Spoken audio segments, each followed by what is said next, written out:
1947, Roswell, New Mexico. Wreckage found in the desert outside this small town is believed by many to be a UFO. The question is, are UFOs real? The answer is yes. For years, controversy has grown about what really happened here that summer night. Now, a decorated ex-U.S. Army intelligence officer has made a remarkable claim. He says that not only are UFOs real, but that the U.S. military harvested advanced technology from them. He knows this, he says, because he held the technology in his hands and saw alien bodies from the Roswell crash. The humanoid-type body came from the Roswell area where there was a crash in 1947. Why should we believe him? Because of the man that he was, the years of service that he dedicated to the United States of America, and the fact that he was considered one of the top military men in his field. Who is this person? What did he do in the past? What were the things that he has said in the past that have come to fruition? According to Lieutenant Colonel Philip Corso, he was responsible for bringing alien technology to military labs and civilian scientists. And they used it to make lasers, fiber optics, integrated circuits, night vision image goggles, and bulletproof vests. We are looking at crashed flying saucers or ones that are shot down, and we're trying to figure out how they work. Others are skeptical that alien technology jump-started the military-industrial complex. That's a peculiar kind of lack of self-confidence in human ingenuity. I found that Philip Corso wasn't telling the whole truth about a number of things. Is Philip Corso's story the fantasy of one ambitious intelligence officer? Or does he confirm that a UFO did crash at Roswell in 1947, and that it launched a secret military program to push alien technology into mainstream development?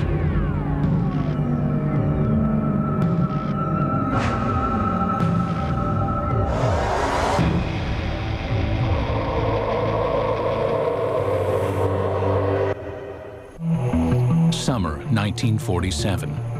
Major Philip J. Corso is on patrol at the Army base at Fort Riley, Kansas, when he encounters something that will challenge everything he knows about heaven and earth. Corso was a career military man, a respected intelligence officer, and an artillery commander with his finger on the nuclear button. But inside a crate in a deserted building, Corso swore was a being from another planet. Corso would publish an account of this and other revelations in a book called The Day After Roswell, a New York Times bestseller when it came out in 1997. In one of his book signings, 5 colonels came to him and verified that my father was right on with everything that was written in the book. Corso died in 1998. But the material he presented in his book is still controversial.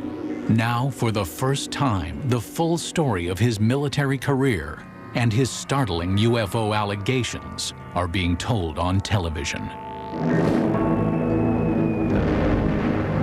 1942, the year after the Pearl Harbor attack.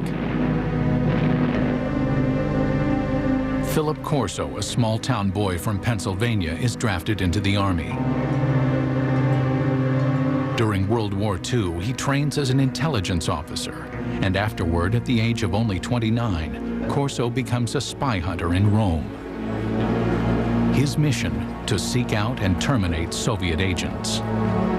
When the United States Army occupied Rome, what they wanted to do was make sure that the post-war government would be a friendly government, not a communist government. A position with a lot of authority behind it. The man was regarded as an up-and-comer. By April of 1947, Corso returns to the United States for additional training at the U.S. Army's intelligence school at Fort Riley. 3 months later, in July 1947, comes that fateful night when he claims he has the encounter that shakes him to his core. 32 22-year-old Corso is the post-duty officer, an assignment that puts him in charge of security at the base. That evening, Fort Riley is buzzing with rumors. 5 trucks containing debris from a mysterious aircraft accident in Roswell, New Mexico, have arrived at the base in Kansas. Corso, with his training as an intelligence officer, is intrigued by the shipment. At about 11 p.m., Corso says he enters the building where the Roswell shipment is stored. A guard on duty tells Corso that he has already looked into one of the crates making up the shipment and cannot comprehend what he's just seen. Corso then says he has a look for himself. And he sees these, they look like coffins. They're little, they're like kid coffins. And he can't figure out what that is. So he goes and he picks up the tarp. It looked like a thin body, and a humanoid with a sort of a big head on it, and eyes, but not too long, and not, the shape of it was not as wide, as I say, as our bodies are. Corso says this was his first encounter with extraterrestrials, but it would not be his last, nor his most significant. Later, he would be given top-secret files and alien artifacts that, he claims, would generate a new technological world order. But in 1947, that day was still a decade away.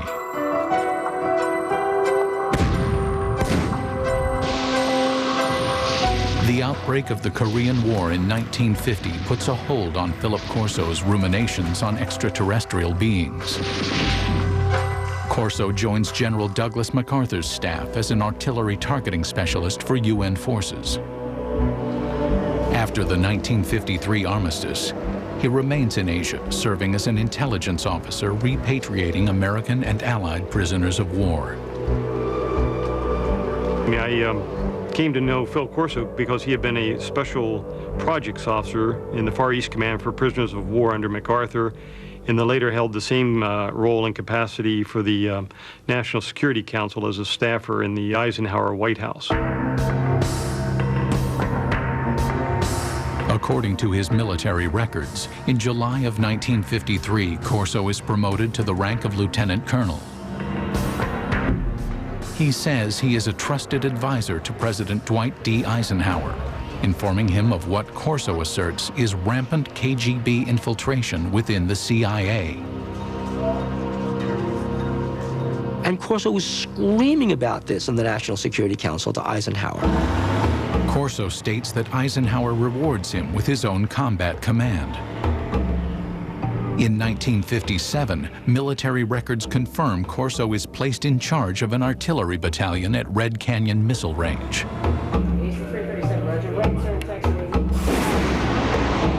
By October of that year, Corso commands the battalion in West Germany, where he develops new targeting strategies for nuclear strikes. He's shown he can do the one thing, he'll follow orders, but he's shown initiative. He had sole command of a nuclear weapons battery. Now, in the event that war would have broken out with the Soviet Union in the 50s, when Corso was in Germany, he would have had sole authority to release his nuclear weapons. But after Corso returns from Germany, his career dramatically changes direction. The gifted intelligence officer, fearless spy hunter, and artillery commander who controlled the world's most powerful weapon now becomes a reservist in the National Guard. In October of 1960, Corso is virtually in retirement, a part-time unit advisor to a National Guard base in Maryland. You could say it meant that some people were displeased with him, but it's just as easy to say he didn't have what it takes. But Corso's supporters believe Corso is being groomed for his most important and most secret assignment. Now there is a big green hand running his career. That big green hand is the hand of Arthur Trudeau. Philip Corso has a powerful mentor in Lieutenant General Arthur Trudeau. A West Point graduate, class of 1924, Trudeau quickly gains a reputation as a forward-thinking officer, comfortable with high technology. In the Cold War era, he pioneers technological training for intelligence officers, and by 1958 is named Director of Army Research and Development. When Trudeau gets a chance to appoint a deputy, he brings Corso over, and thus begins Corso's stint in Army R&D. General called me and said, "Don, establish Foreign Technology Division, and you're the chief of it. And you got an office down next floor under me." Through this point in his career, Corso's Army job history is easily verified by examining military records. Look, he did work in the Pentagon. His office was there. I have the roster. And he worked for General Trudeau, and he certainly knew him well. There's no question about that. But after his Pentagon appointment, the paper trail of his career is harder to follow, and his assertions more difficult to confirm. Corso wrote that his Pentagon job entailed analyzing foreign military hardware, such as helicopter armament developed by the French, or the British military's vertical takeoff and landing fighter.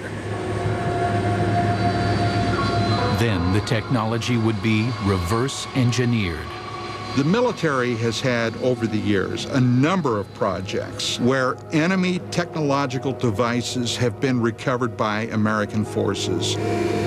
So one of Corso's jobs was to get this foreign technology, this French technology, and reverse engineer it. And then if they had something good, fed into our own technological timeline. Reverse engineering plays a significant role in the spycraft of the Cold War era. The Soviets used captured American Sabre jets to reverse engineer U.S. technology, and the U.S. captured Soviet MiGs to reverse engineer Soviet technology. But if Corso's routine job involves examining technology from abroad, his task would soon change. Sometime after July 20th, 1961, Corso claims that General Trudeau calls him into his office and gives him an astounding directive. Examine technology captured from the 1947 alien spaceship crash in Roswell, New Mexico. Trudeau has a filing cabinet delivered to Corso's Pentagon office. Inside, Corso says, is proof positive of aliens visiting Earth and alien technology that Corso insists he will use to change the world. In 1947, Philip Corso claimed to have seen alien bodies from the infamous UFO crash near Roswell, New Mexico. Corso's description is consistent with those who claim to be eyewitnesses to the crash. The aliens, according to these witnesses, were 4 small human-like beings with 4-fingered hands, thin legs and feet, an oversized head, and large almond-shaped eyes. These descriptions purportedly appear in these classified documents prepared by government investigators. To this day, the documents have not been authenticated.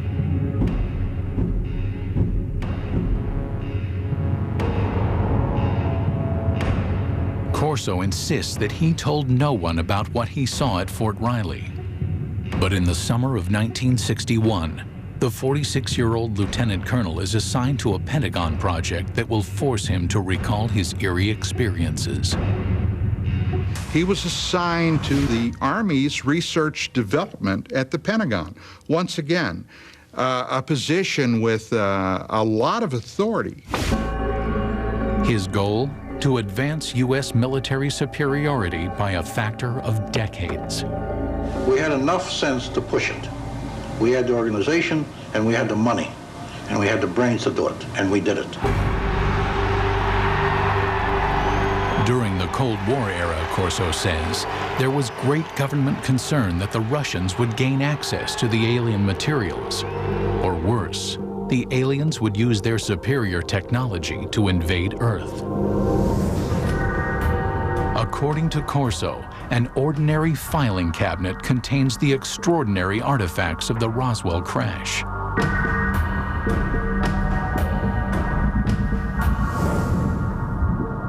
A piece of super strong metallic cloth. Corso contends it may have protected the alien pilots in their spacecraft. A tube that appears to shoot a searing red light. Corso thinks it might be a surgical instrument or a weapon. An alien-made headband that, according to his military reports, might have been used to transmit thoughts or control the alien craft. An imprinted set of miniaturized circuits, perhaps a prefabricated microcircuit.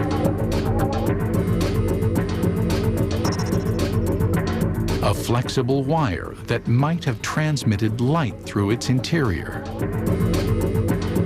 And a lens that could allow anyone to see in the dark, supposedly taken from the eye of an alien being. To better understand the puzzling contents of the filing cabinet, Corso claims to immerse himself in classified government documents reporting on alien technology supposedly found at Roswell. According to the reports that Corso claims to have read, some of the world's foremost scientists, men like Wernher von Braun and J. Robert Oppenheimer, have access to the Roswell crash site. Corso says that Lieutenant General Trudeau greenlights him to assemble his own A-list team. You will put on that team anybody that you want. Engineers, scientists, and even I told the Germans. Told them I'll take a couple of Germans too, in addition to the U.S. scientists. Corso claims that based upon his close readings of the Roswell reports, he developed his own theories about how the alien craft may have functioned. What Corso said was that the spacecraft had a way to jump. It didn't fly from wherever it came from to here, it jumped. And he said that's all they knew, that there was a wave around the spacecraft that allowed it somehow not to be a spacecraft, but a time machine.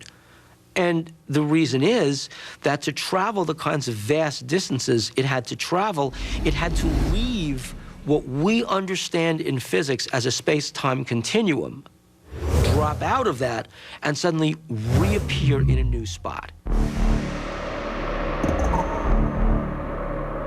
In Corso's personal notes are sketches detailing his concepts. Corso speculates that the alien craft is navigated by a mind control interface fitting the alien cranium. It seemed as though by revolving the headband around the alien brain drawings, you would match up the pickups on the headband with various parts of the alien brain. His background research complete, Corso maintains he is ready to move on to the next phase, distribution. He will hand off the alien technology he says comes from Roswell to appropriate defense contractors for development. Try to imagine what would happen if a spaceship crashed on Earth and there was a fabulous piece of technology and somebody like Corso pulled it out and gave it to research labs and said, here guys, figure out how this works. The result, Corso maintains, will lead to a complete reconfiguring of the world's most advanced technologies.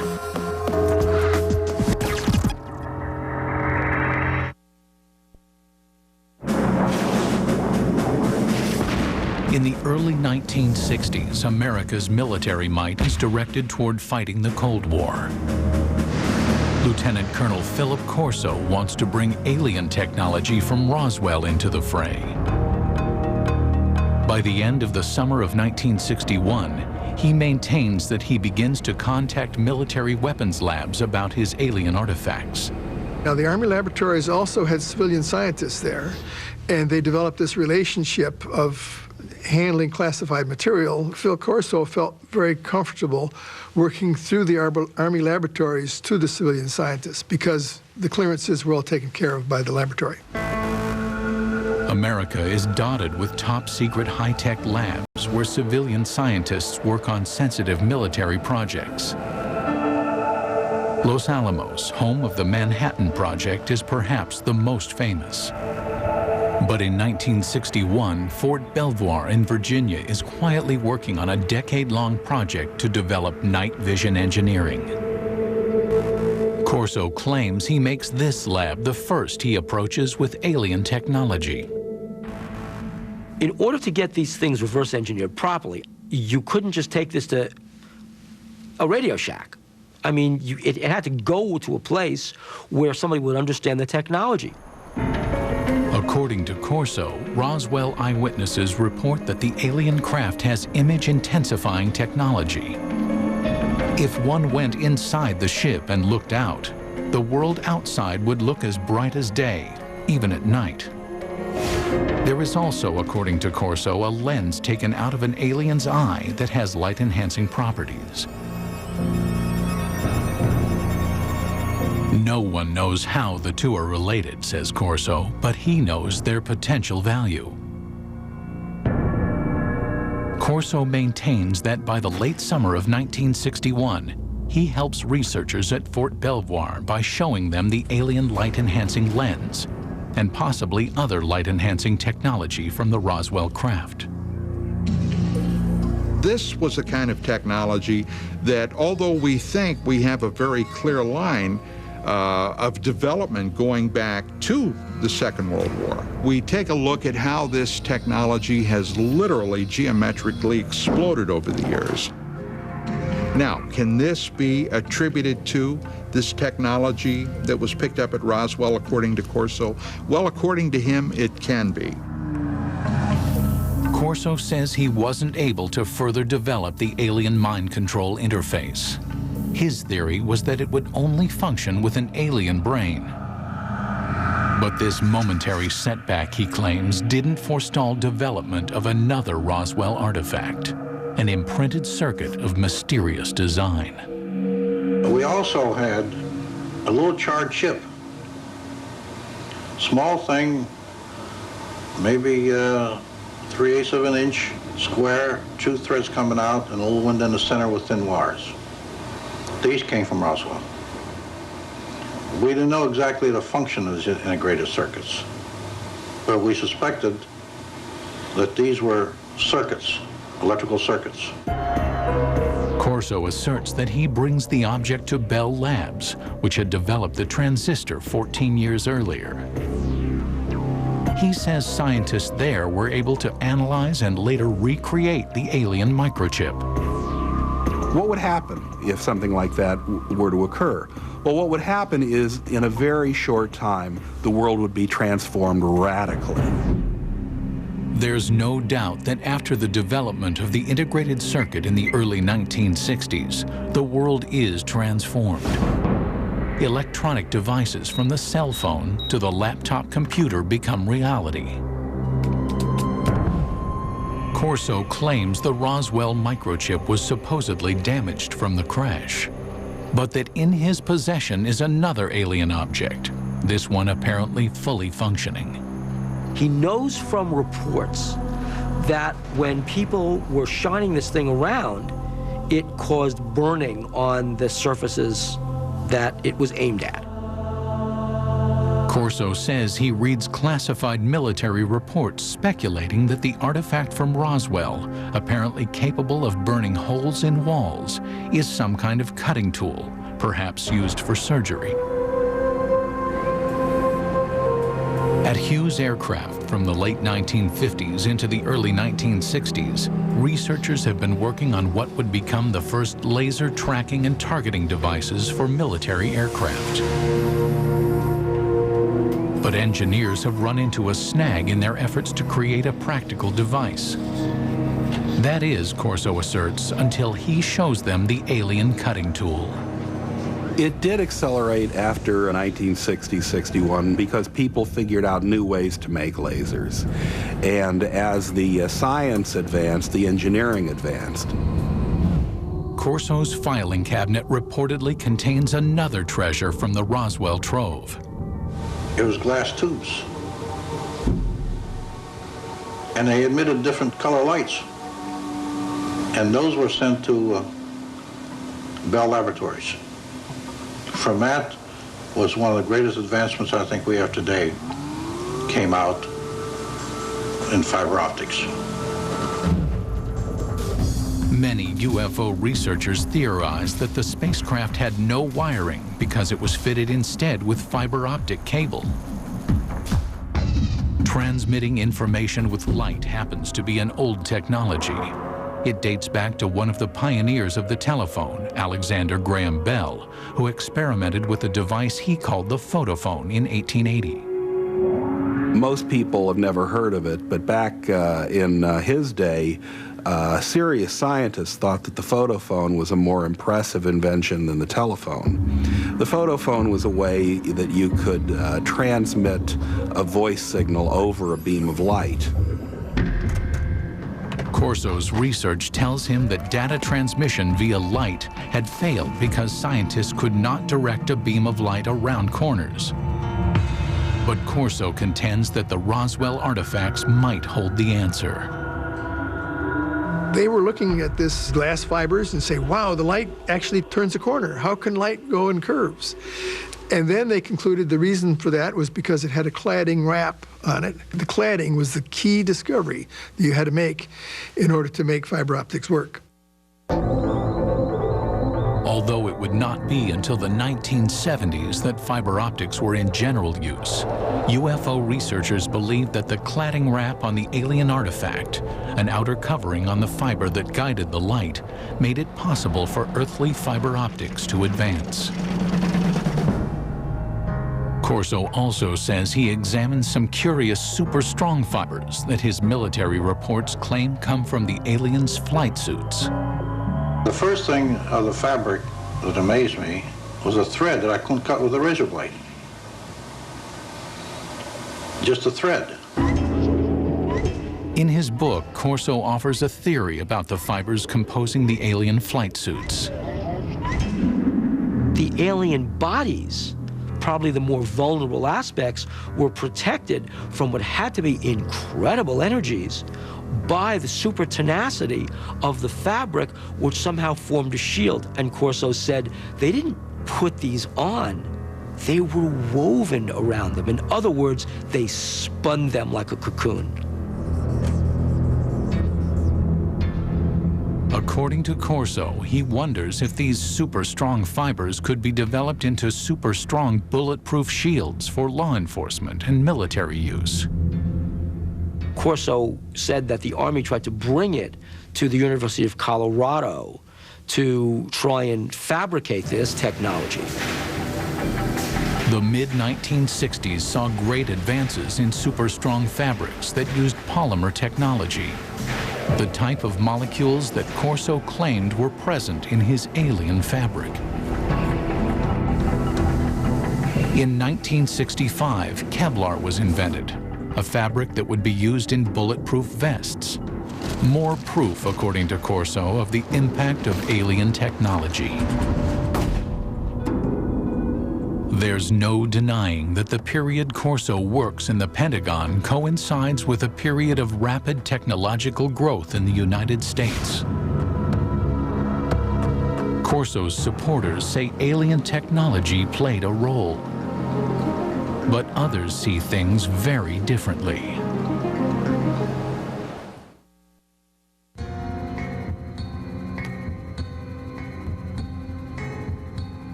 In his best-selling book, The Day After Roswell, Lieutenant Colonel Philip Corso claimed to introduce alien technology from the 1947 Roswell crash to the American military's technological agenda.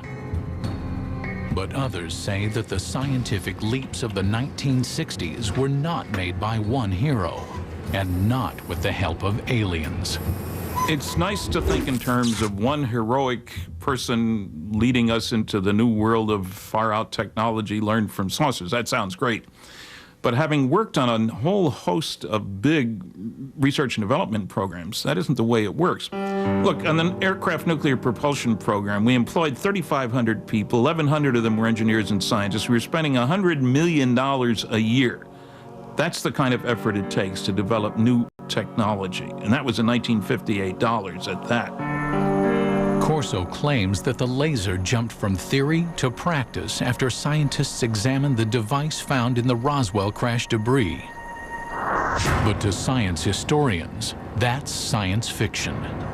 Well, the laser is a good example of an invention that doesn't really have a single eureka moment where somebody gets a brilliant inspiration and then they go down into their basement workshop and 15 minutes later they've hammered together a laser. The laser really began back in 1951 when a physicist from Columbia University was taking a walk in Washington. That physicist was Charles Towns. And I woke up early in the morning worrying about why hadn't we been able to get anywhere. It was before breakfast, so I went out and walked out in the park, sat down in the park. Suddenly I said, hey, wait a minute. We can get a whole collection of molecules all in excited states with excess energy. And I wrote down the numbers to see now, could I make it oscillate? And it took him 2 years and $50,000 in government grants before he could come up with the very first barely operable microwave laser. The first laser device used microwaves rather than light. The light-emitting version wasn't functional until 1960, 9 years after Professor Towns jotted down his notes. As for aliens jump-starting the process, No, aliens had nothing to do with the technology of the laser, nor do I. Unfortunately, I don't think aliens have given us any new information yet.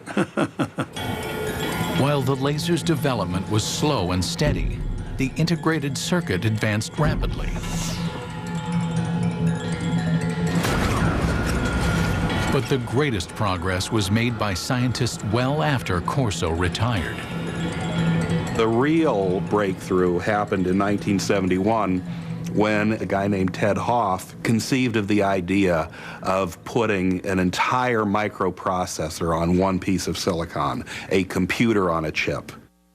Basically, what happens in an integrated circuit is that you are controlling the flow of electrons, or actually, in some cases, the absence of electrons.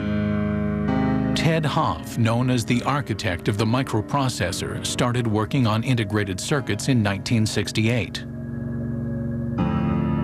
Hoff disputes Corso's claim that an alien chip captured from the Roswell crash made an earthly version conceivable. If you have a crash scenario, there's presumably damage done, and that damage may make the device even harder to analyze. And even if you had the device, you'd really want a context. If you had seen this device in those days and had no context to put it in other words, what's it used for, you'd even have less chance of understanding it. Hoff also says that to reverse engineer an integrated circuit, as Corso claimed happened in 1961, you would need a scanning electron microscope, which was not invented until 1966. Even looking at devices today, the resolution of the devices are such that ordinary optical microscopes really don't reveal them. So you'd need something more sophisticated. I don't think at that time anybody would have been able to figure out what it was. Philip Corso also claimed that his alien fiber optics cable inspired scientists. But science historians don't support his assertion because fiber optics required a convergence of technologies occurring over decades of development. The idea really became interesting in 1965 when lasers were available and people suddenly realized there was a commercial use for fiber optics. So shortly after that, The project was tackled by a trio of inventors at Corning, and they came up with a successful fiber optic in 1970.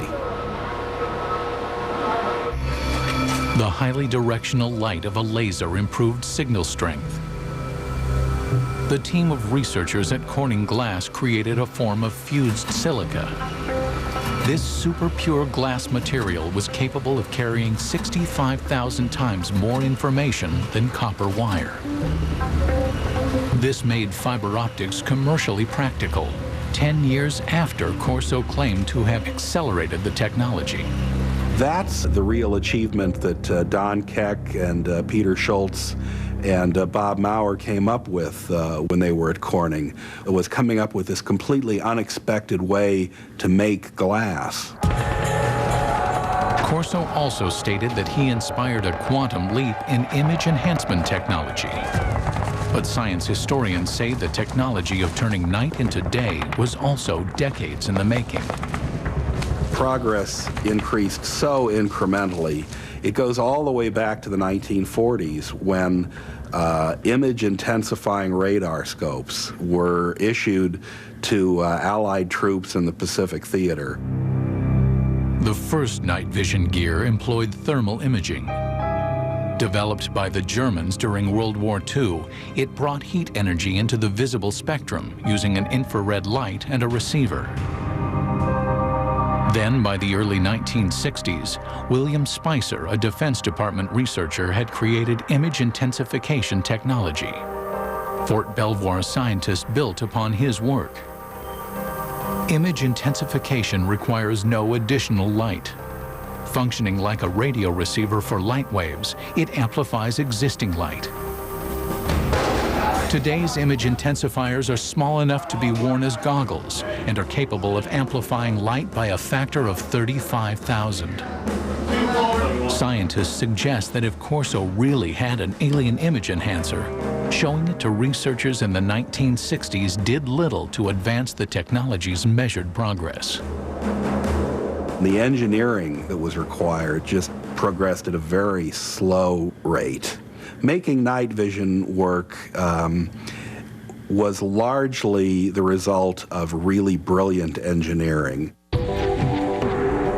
Finally, according to technology experts, Corso's super tenacity fibers came not from alien spacesuits, but from years of research by a scientist named Stephanie Kwolek, who worked at the DuPont Company. She learned how to organize super strong chains of atoms in 1965, and by 1971, Kevlar was on the market. The theory that something like Kevlar came off a flying saucer strikes me as being insulting to someone like Stephanie Kwolek, who poured enormous amounts of effort, years of her life, tremendous dedication and brain power went into cracking the secrets of nature. Furthermore, some skeptics insist Lieutenant Colonel Corso simply didn't have the technical background to run a reverse engineering program. I read something he'd written years ago and found that it was not high-tech. I worked for General Electric, Westinghouse, General Motors, TRW Systems, McDonnell Douglas, with lots of technical people. I'm a physicist myself. And I saw nothing in what Corso had written that gave any indication of his having the knowledge, the skills, the talent, the background to handle stuff like this and get it into industry. Corso had an answer to this objection, claiming that his team of A-list scientists helped him interpret the Roswell cache. I didn't have the training or the background for something, you know, they got highly technical. But fortunately, the German scientists were there. I knew von Braun, and I knew Hermann Obert. Obert was a man that said we've been helped.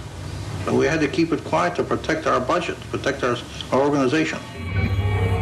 For doubters, there is also the issue of Corso's rank. A lieutenant colonel, some argue, wouldn't be running things as Corso claimed he was. I think an indication of his value to the military would have been given by the fact that he was not a full colonel, despite all his years in service.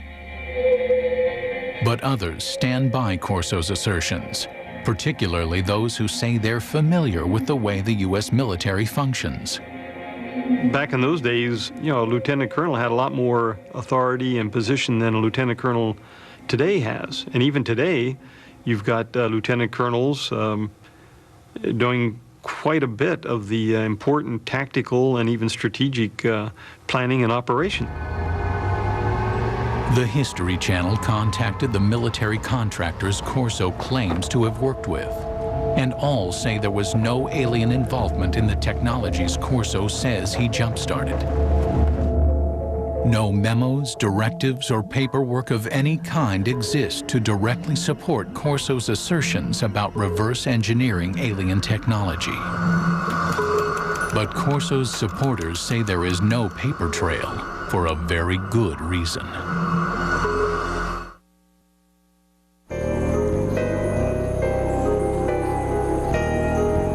Among those who believe there was an alien crash near Roswell, there is consensus on one concept.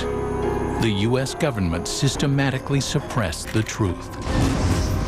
The government of the United States and other governments around the world have gone out of their way to keep that wrapped up inside a riddle that's smothered by an enigma. Philip Corso says he also had to keep his reverse engineering program under wraps. We couldn't discuss it. We made a decision. It cannot be discussed outside of us. We're doing good.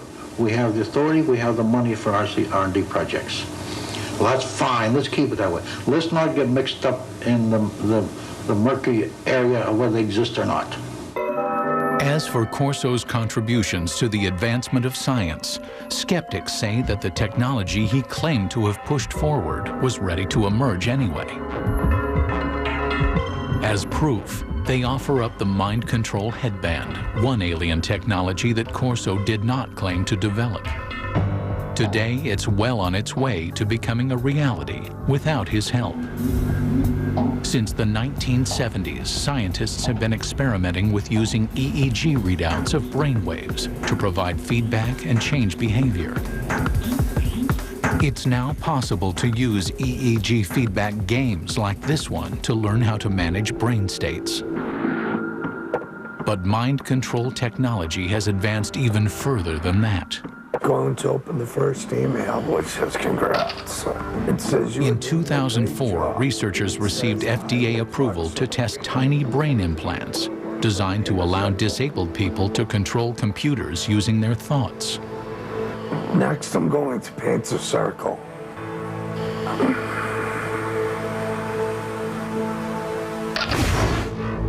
UFO researchers say the government's supposed cover-up may forever obscure the facts of Roswell, and therefore also obscure the truth about whether alien technology played a supporting role in the development of fiber optics, super strong fabrics, lasers, integrated circuits, or battle-ready image enhancement. Some people think that, for example, aliens intervened in 3500 BC in Egypt to help the Egyptians build pyramids. You know, well, doggone it, the Egyptians of 3500 BC were fully capable of putting big blocks on top of other big blocks, right? If the Egyptians had suddenly developed cell phones or something like that, then I would say, okay, there's intervention there. But that's not what they did. But while Lieutenant Colonel Philip Corso might be questioned, his ideas deemed controversial, and his predictions dismissed as the stuff of science fiction, his impact on UFO legend and lore can never be minimized.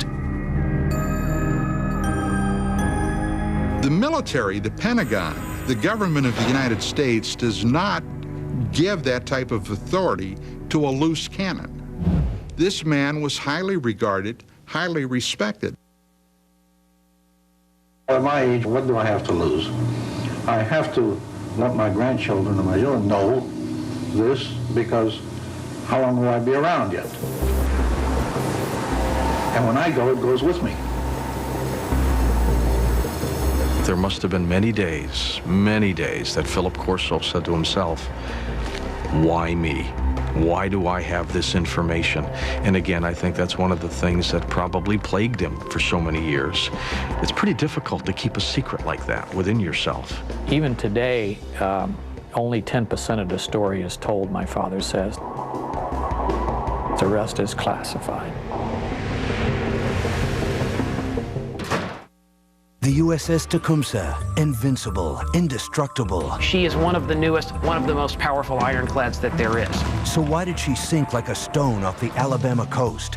Divers investigate what happened after the captain said, "Damn the torpedoes," and sailed full steam ahead into battle on Deep Sea Detectives. Tonight at 8 on the History Channel.